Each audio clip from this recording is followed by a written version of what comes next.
ఉతథ్యుడు చూశాడు. ప్రాణాలు కడబట్టిన దాని దయనీయ స్థితి. రక్షణ కోసం దాని ఆరాటం గమనించాడు. కరిగిపోయాడు.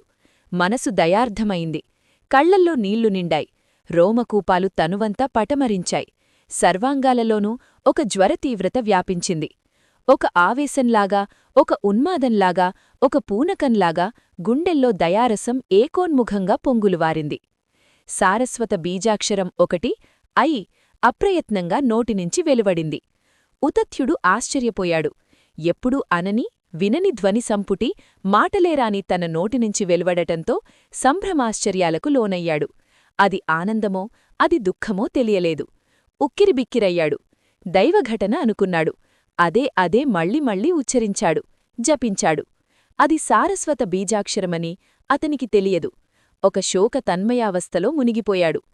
ప్రాంగణంలో చొరబడిన పందికి బయటకు పోయే దారి కనబడలేదు. దట్టంగా ఉన్న ఒక పొదలో దూరి డాక్కుంది. భయపడిపోయింది. చప్పుడు చేయకుండా ఊపిరి బిగబట్టి పడుకుంది. మరుక్షణంలో నిషాధుడు ప్రత్యక్షమయ్యాడు. నల్లటి దేహం, ఎర్రటి కళ్ళు, యమకింకరుడులాగా ఉన్నాడు. పందిని వెతుక్కుంటూ వచ్చాడు. మునికి నమస్కరించాడు.